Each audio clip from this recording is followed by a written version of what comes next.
Bismillahirrahmanirrahim. Assalamualaikum warahmatullahi wabarakatuh. Alhamdulillah wa syukurillah wa la hawla wa la quwwata illa billahil aliyil azim. Segala puji bagi Allah, Tuhan seru sekalian alam. Salawat dan salam kepada junjungan Nabi Allah Muhammad Rasulullah sallallahu alaihi wasallam. Hadirin sekalian, pada pertemuan kali ini marilah kita awali pertemuan kita dengan sama-sama membaca basmalah. Bismillahirrahmanirrahim. Pada pertemuan kali lalu kita telah membahas bab 8, malaikat selalu bersamaku. Pertemuan yang ke-8 yang sudah kita lalui pada minggu lalu. Maka pada pertemuan kali ini sekalian, fokus pembahasan kita adalah tentang pertemuan yang ke-9 pada semester ini, di mana fokusnya membahas tentang bab 8, hikmah ibadah haji, zakat, wakaf dalam kehidupan. Seperti apa kompetisi dasarnya? Kompetisi dasarnya setidaknya fokus kepada 3 hal. Yang pertama, menunjukkan kepedulian sosial sebagai hikmah dari perintah haji, zakat, dan wakaf. Yang kedua, 3.9, menganalisis hikmah ibadah haji, zakat, dan wakaf bagi individu dan masyarakat. Kemudian 4.9, menyimulasikan ibadah haji, zakat, dan wakaf. Setidaknya 3 itu yang menjadi kompetisi dasar, kemampuan dasar yang kalian miliki setelah mengikuti pembelajaran ini. Seperti apa bagan alirnya?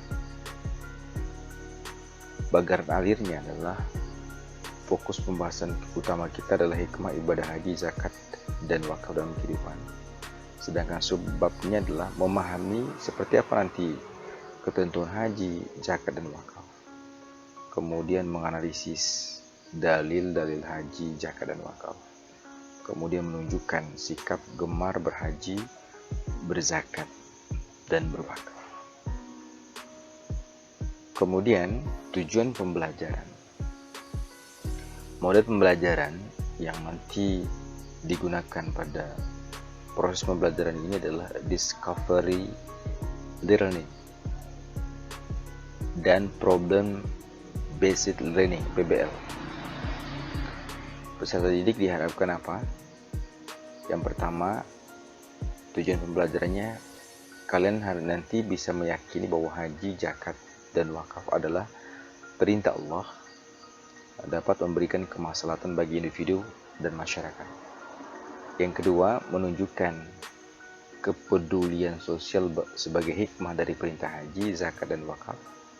Yang ketiga, menganalisis hikmah ibadah haji, zakat, dan wakaf bagi individu dan masyarakat. Dan yang kelima adalah menyimulasikan ibadah haji, zakat, dan wakaf. Itu di antara tujuan pembelajaran yang nanti diharapkan menjadi pengetahuan bagi kalian setelah mengikuti materi ini. Sebelum kita belajar, sebagaimana biasanya, kita perhatikan hal sebagai berikut ini. Yang pertama, doa sebelum kita belajar, dan ini sudah kita lakukan tadi. Kemudian yang kedua, sekali lagi saya minta kepada kalian untuk siapkan buku catatan dan penanya. Setelah sudah siapkan buku catatan dan penanya, maka yang ketiga, catat yang penting dari penjelasan saya yang saya akan bahas pada bab ini. Seperti apa realita pelaksanaan ibadah haji dan wakaf kita? Setidaknya 3 gambar ini menggambarkan tentang pelaksanaan ibadah haji dan wakaf. Gambar yang pertama ini adalah terjadi pada saat sa'i antara Bukit Sofa dan Marwah. Itu dari Ka'bah itu sekitar 35 meter. Dari Ka'bah itu sekitar 35 meter. Disitulah terdapat Bukit Sofa dan Marwah. Orang melaksanakan sa'i. Yang kedua, gambar yang kedua ini adalah prosesi pendaftaran haji bagi haji dan umroh bagi calon jemaah haji dan umroh. Dan yang ketiga adalah bentuk wakaf yang dikeluarkan oleh umat Islam. Pemanfaatannya dapat digunakan untuk kaum muslimin.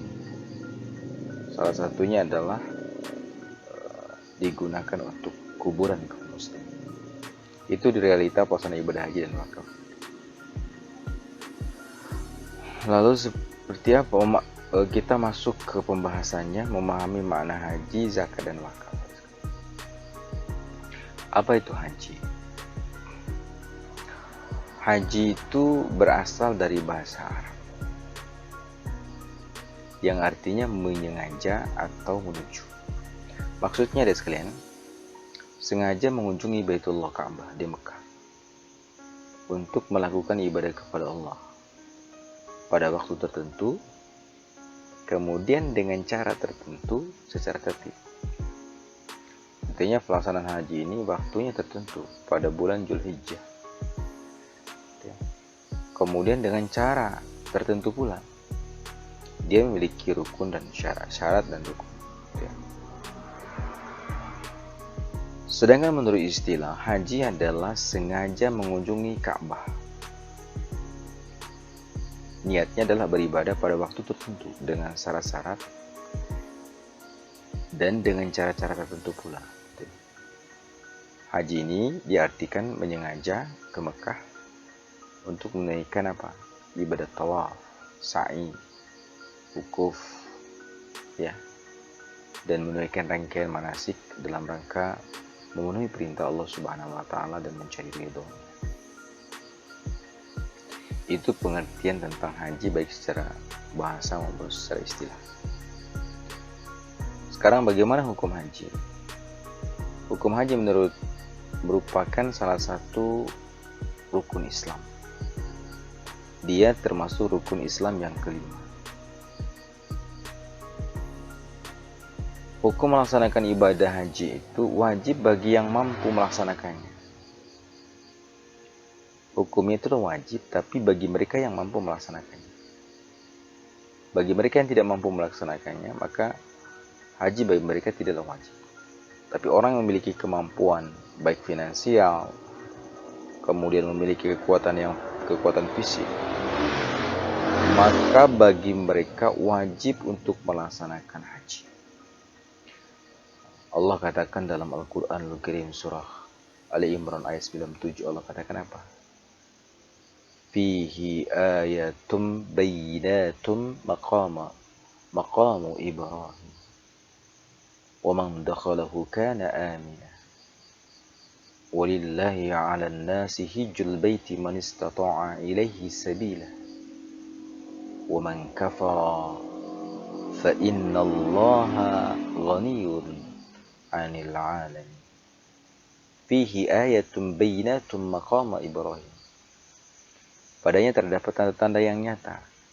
Di antaranya itu terdapat makam Ibrahim. Makam Ibrahim itu tepatnya di bagian antara Hajar Aswad dan Hijr Ismail. Makam Ibrahim itu adalah bekas di mana kakinya Nabi Ibrahim alaihissalam pada saat dia membangunkan Ka'bah. Wa man dakhalahu kana amina. Barang siapa yang masuki Baitullah itu menjadi amanlah dia, kata Allah. Walillahi 'alan nas hijjul baiti man istata'a ilaihi sabila. Jadi mengerjakan haji itu kewajiban manusia terhadap Allah. Siapa itu? Orang yang sanggup mengadakan perjalanan ke Baitullah. Man istata'a ilaihi sabila. Jadi istata'a ini adalah orang yang mampu secara fisik melaksanakannya, juga mampu secara finansial. Dia berangkat menggunakan kemampuan uang yang dia miliki. Wa man kafara fa innallaha ghaniyun 'anil 'alamin. Barang siapa yang mengingkari kewajibannya, maka sungguhnya Allah itu Maha Kaya, ya. Tidak memerlukan bantuan daripada semesta alam. Ini Quran Surah Ali Imran ayat 97 yang menjelaskan tentang haji. Hukum haji adalah wajib. Tapi kewajiban haji ini cukup sekali seumur hidup. Pada saat dia mengerjakan haji yang pertama, dia menggugurkan kewajibannya. Lalu dia berangkat kembali, maka sunnah bagi dia. Kemudian yang berikutnya syarat dan rukun haji. Apa saja syarat haji? Jadi syarat haji ini terbagi dua bagian. Ada syarat wajib haji, ada syarat sah haji. Ya. Syarat haji ini adalah perbuatan-perbuatan yang harus dipenuhi sebelum melaksanakan ibadah haji. Apabila syarat-syaratnya tidak terpenuhi, gugurlah kewajiban haji bagi seorang. Para ulama misalnya sepakat bahwa syarat haji itu sebagai berikut. Dia harus Islam, dia harus berakal, maka tidak memenuhi syarat orang gila. Dia harus balik, maka hajinya anak kecil juga tidak mensyarat. Ya. Ada muhrim. Bagi perempuan itu dia harus didampingi oleh muhrim, ya. Suami, anak, ataupun keluarga. Itu di antara syarat wajib haji. Sedangkan syarat sahnya haji ada 4. Dia Islam, balik, berakal, kemudian dia merdeka. Artinya orang di luar Islam itu tidak memenuhi syarat melaksanakan ibadah haji. Dia harus berakal, balik, kemudian dia harus merdeka. Apa saja rukun haji? Rukun haji ini ada sekalian perbuatan-perbuatan atau amalan-amalan yang harus dilaksanakan. Dan dia dikerjakan sewaktu melaksanakan ibadah haji. Apabila amalan-amalan ini, rangkaian-rangkaian aktivitas haji ini ditinggalkan, maka ibadah hajinya itu tidak sah. Apa saja? Kalau salah satu di antara rukun-rukun ini ditinggalkan, maka ibadah haji secara otomatis itu tidak sah dilakukan oleh dia. Yang pertama, ihram. Ihram ini adalah berniat mengerjakan ibadah haji atau umroh yang ditandai dengan mengenakan pakaian ihram. Pakaian ihram ini biasanya berwarna putih. Pada saat akan mengenakan pakaian ihram ini biasanya dilakukan beberapa amalan. Salah satunya adalah wudu. Setelah wudu, sholat 2 rakaat, ya. Setelah itu baru memakai pakaian ihram dengan lafaz niatnya itu adalah labbaika Allahumma hajjan. Labbaika Allahumma hajjan, bagi yang melaksanakan ibadah haji. Tapi bagi mereka yang melaksanakan umroh, labbaika Allahumma umratan. Ya, seperti itu. Memakai pakaian ihram ini biasanya di miqat, ya. Bir Ali misalnya. Bir Ali. Salah satunya Bir Ali, itu dekat dengan Madinah menuju Mekah. Kemudian wukuf. Rukun yang kedua adalah wukuf. Wukuf itu hadir di padang Arafah pada tanggal 9 Dzulhijjah. Yaitu dari tergelincirnya matahari hingga terbenam. Ya. Wukuf ini sebagai bentuk pengasingan diri yang merupakan gambar manusia kelak akan dikumpulkan di padang mahsyar. Wukuf ini biasanya dilakukan dari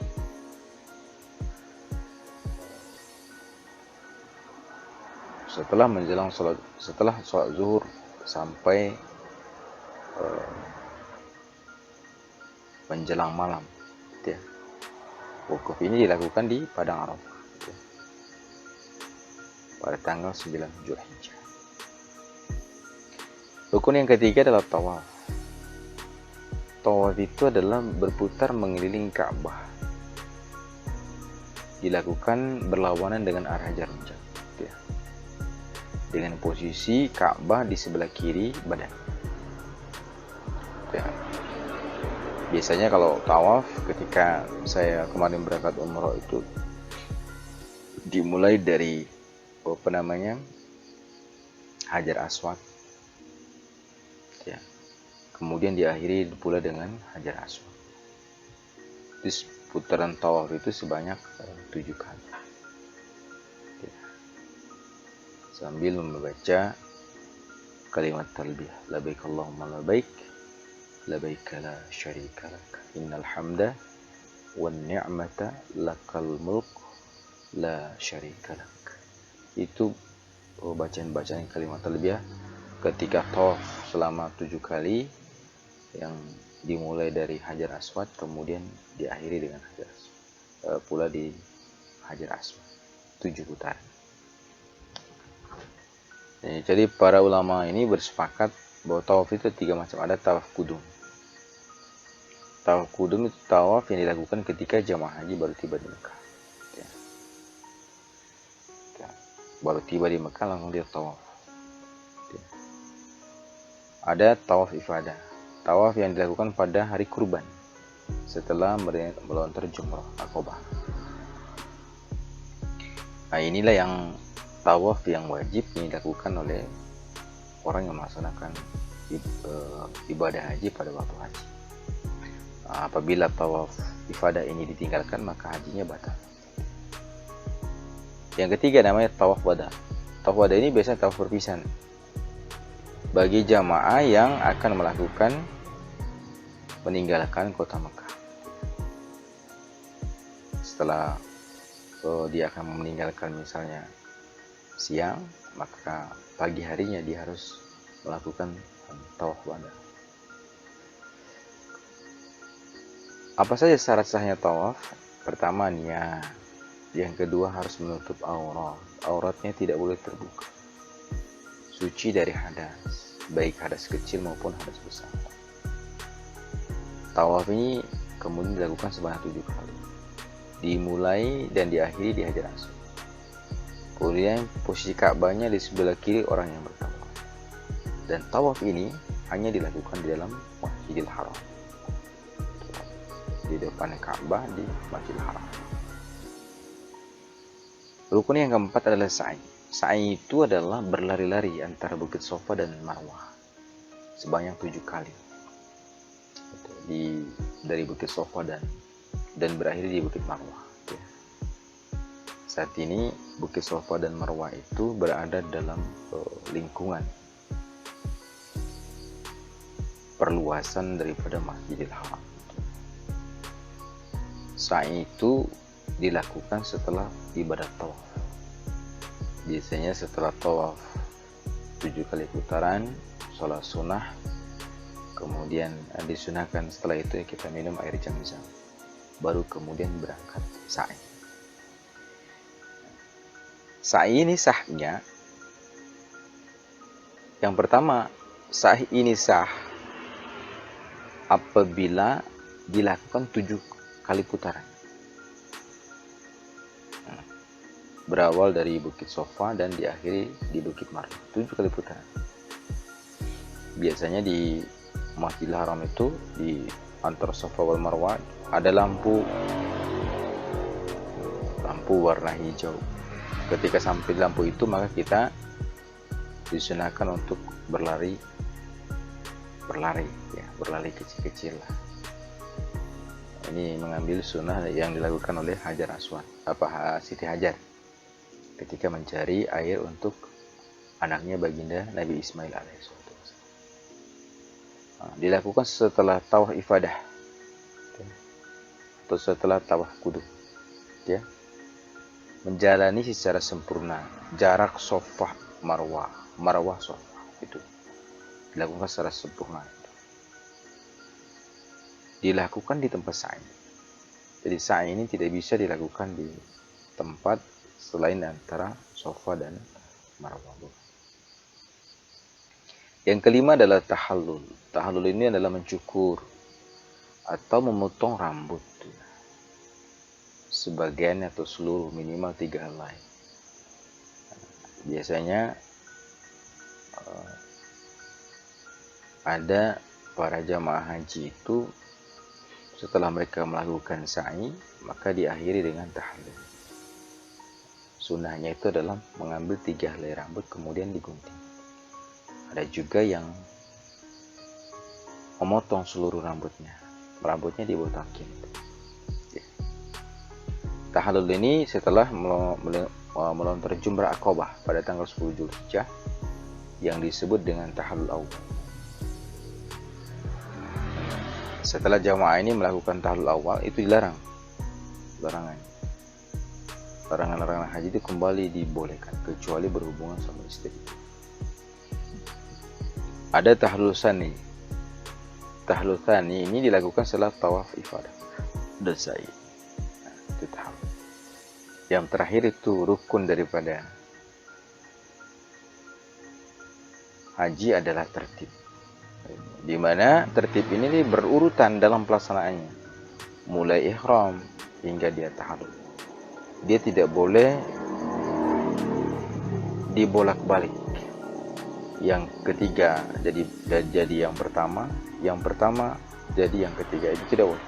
Harus berurutan 1, 2, 3 sampai rukun yang kan.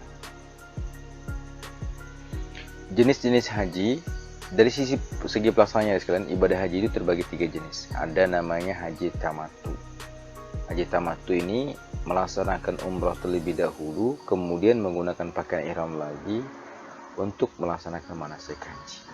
Umrah dulu baru kemudian dihaji. Yang kedua ada haji ifrad. Berihram, berniat dari mikot untuk melaksanakan ibadah haji.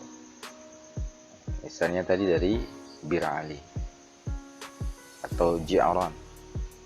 Mikotnya itu di Bir Ali atau Ji'aran misalnya. Maka dari situ dia berihram. Kemudian di situ juga dia berniat di tempat dia mikot di Bir Ali, ya, hanya untuk ibadah haji. Itu haji ifrad. Itu namanya haji ifrad. Ada haji qiran. Haji qiran ini melaksanakan haji dan umrah dengan 1 kali ihram. Dia niat itu ketika ihram, pakai pakaian ihram putih itu, niatnya untuk umrah dan haji.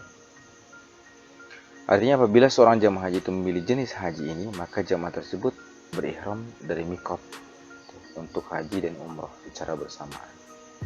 Jadi haji tamattu, umrah dulu baru haji. Ifrad ini adalah niat untuk haji, baru dia umrah. Yang ketiga qiran itu adalah haji dan umrah diniatkan secara bersamaan dari pada saat dia memakai ihram di tempat mikot.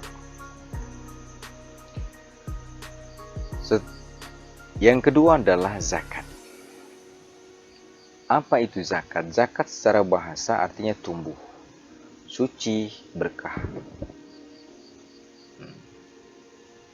Menurut istilah, zakat adalah pemberian yang wajib diberikan dari harta tertentu menurut sifat-sifat dan ukuran kepada golongan tertentu. Qad aflaha man zakkah. Maka beruntunglah orang-orang yang menyucikan dirinya, membersihkan dirinya. Gitu ya. Bagaimana hukum zakat? Hukum zakat ini adalah wajib. Karena dia adalah salah satu daripada rukun Islam yang disebut dalam Al-Quran. Sebagaimana Allah katakan di dalam Al-Quran surah Al-Baqarah ayat 43, Allah katakan wa aqimus shalah wa atuz zakah. warka'u ma'ar raki. Dirikan salat, tunaikan zakat, rukulah bersama orang-orang yang ruku. Ini dijelaskan dalam Quran, bahkan juga dijelaskan dalam sunnah Rasulullah. Kemudian ijma'nya para ulama. Seperti apa syarat dan rukun zakat? Syarat dan rukun zakat itu adalah yang berhubungan dengan subjek atau pelaku, atau yang disebut dengan muzaki, orang yang terkena wajib zakat. Sebagai berikut, syaratnya harus Islam, muzakinya harus Islam. Orang yang terkena wajib zakat harus Islam. Dia harus merdeka, dia harus balik, dia harus berakal. Yang kedua, syarat-syarat yang berhubungan dengan jenis harta sebagai objek zakat. Satu, milik penuh terhadap harta tersebut. Dia berkembang mencapai nisab, mencapai waktu untuk dikeluarkan zakat, lebih dari kebutuhan pokok, bebas dari hutang. Itu terutama zakat mal. Apabila belum bebas dari hutang, maka lunasi dulu hutang, baru nanti keluarkan zakat. Berlaku setahun atau haul. Haulnya 1 tahun. Adapun yang termasuk rukun zakat itu yang pertama, harus sekalian, pelepasan atau pengeluaran hak milik pada sebagian harta yang dikenakan zakat. Yang kedua, penyerahan sebagian harta dari orang lain yang mempunyai harta kepada orang yang bertugas atau orang yang mengurusi zakat, amil zakat. Yang keempat itu adalah penyerahan amil kepada yang berhak menerima zakat sebagai milik. Yang ketiga, pembahasan kita adalah tentang wakaf. Wakaf ini berasal dari bahasa Arab yang artinya menahan, al-habs, atau mencegah, al-mamnu. Artinya menahan untuk dijual, menahan untuk dihadiahkan, menahan untuk diwariskan. Jadi wakaf itu menahan untuk dijual, menahan untuk dihadiahkan, menahan untuk diwariskan. Secara syar'i, istilah syar'i, wakaf itu adalah ungkapan yang diartikan penahanan harta milik seorang kepada orang lain atau kepada lembaga dengan cara menyerahkan benda yang sifatnya kekal kepada masyarakat untuk diambil manfaat. Maksudnya ya, harta yang diwakafkan itu harta yang kekal, yang bisa digunakan dalam waktu jangka yang panjang. Seperti misalnya adalah buku, mewakafkan buku, atau mewakafkan Al-Quran, atau mewakafkan rumah yang baru dibangun, yang bisa digunakan oleh si pemanfaat wakaf itu dalam waktu yang cukup lama. Hukum wakaf ini, ada sekalian, itu adalah sunnah. Namun pemberi wakaf atau wakif merupakan amalia yang sangat besar manfaatnya di hadapan Allah. Manfaatnya di hadapan Allah. Lan tanarul birra hatta tunfiku mimma tuhibbuna wa ma tunfiku min syai'in fa innallahu bihi alim. Tidaklah dikatakan birra, kebaikan, hatta tunfiku, sehingga engkau menafkahi atau berinfak apa-apa yang engkau cintai.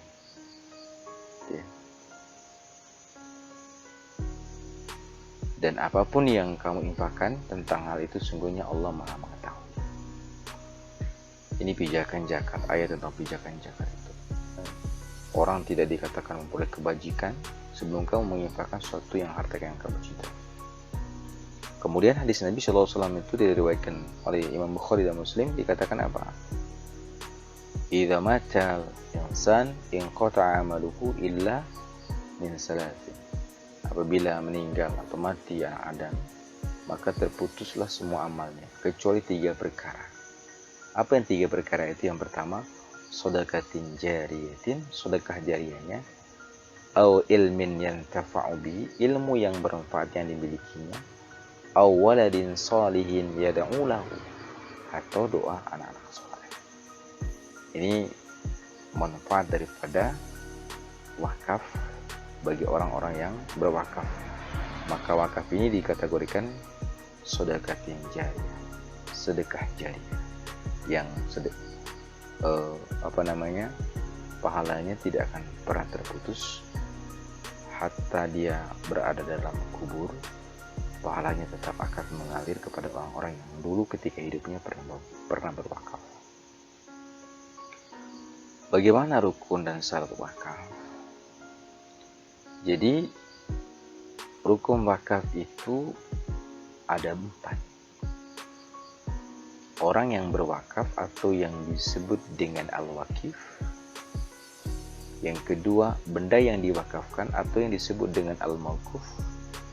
Yang ketiga adalah orang yang menerima wakaf, al-mauquf alaih.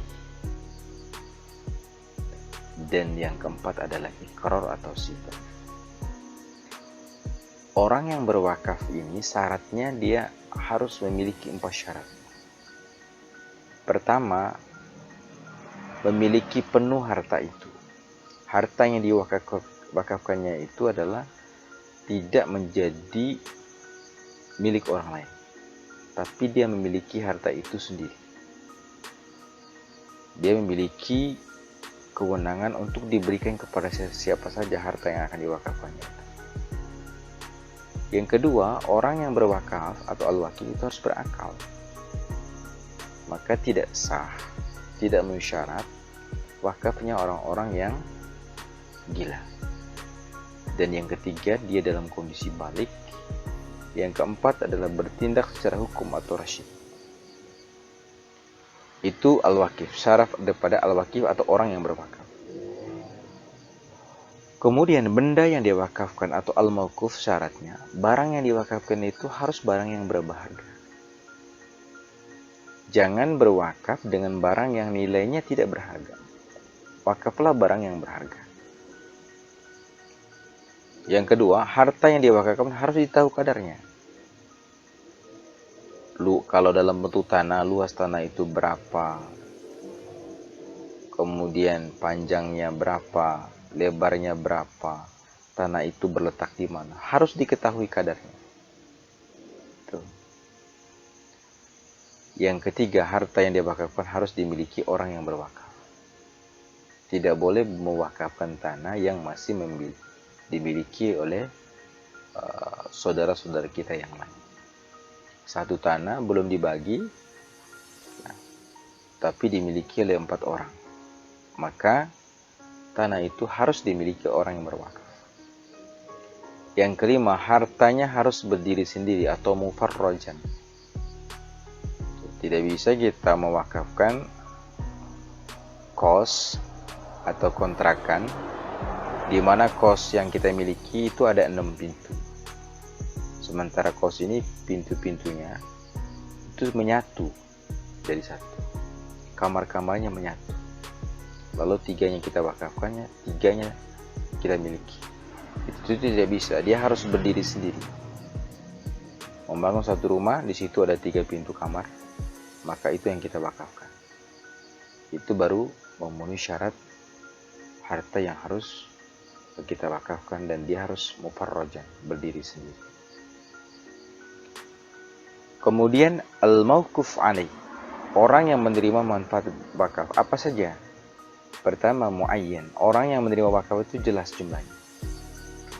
Saya wakafkan sebidang tanah kepada 2 orang anak yatim piatu.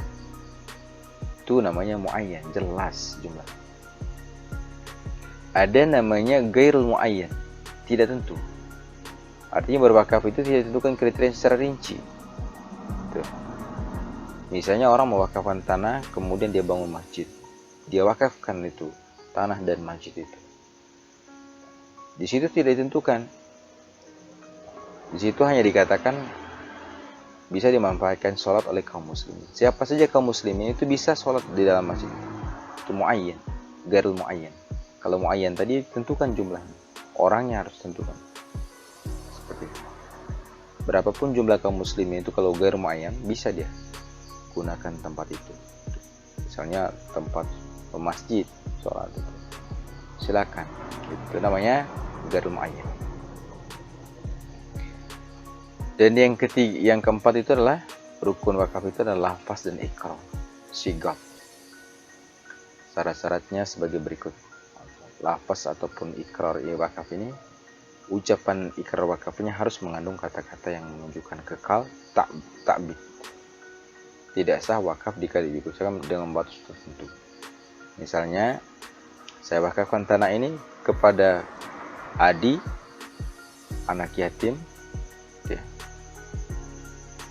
Itu dalam waktu 1 tahun saya wakafkan kepada dia. Itu tidak bisa. Tidak boleh ditentukan waktu batasnya. Gitu. Yang kedua, lafaznya itu, ungkapan ikrar wakafnya itu dapat direalisasikan secara segera, tanjis, tanpa disangkutkan atau digantungkan kepada syarat tertentu. Misalnya, saya akan wakafkan sebidang tanah ini setelah sertifikatnya saya lunaskan peminjaman uang saya di bank.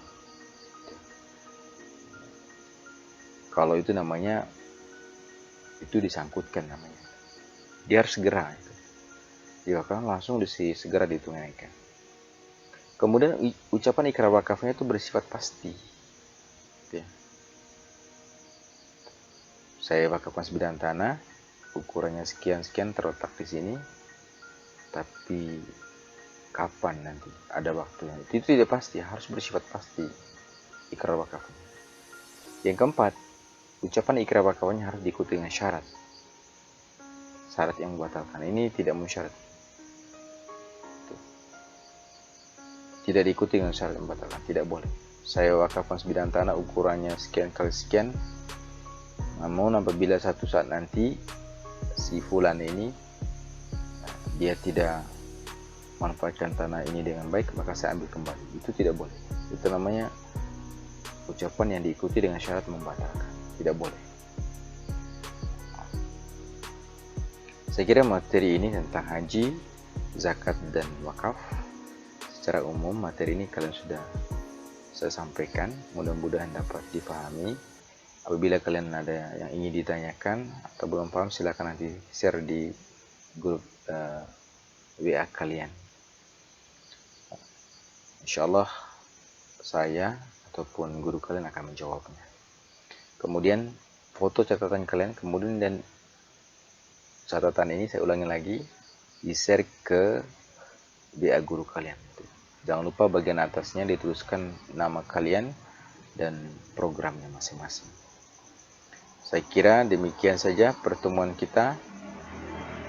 Kita akhiri dengan membaca hamdalah. Alhamdulillah ya rabbil alamin. Wabillahi taufiq wal hidayah. Wassalamualaikum warahmatullahi wabarakatuh.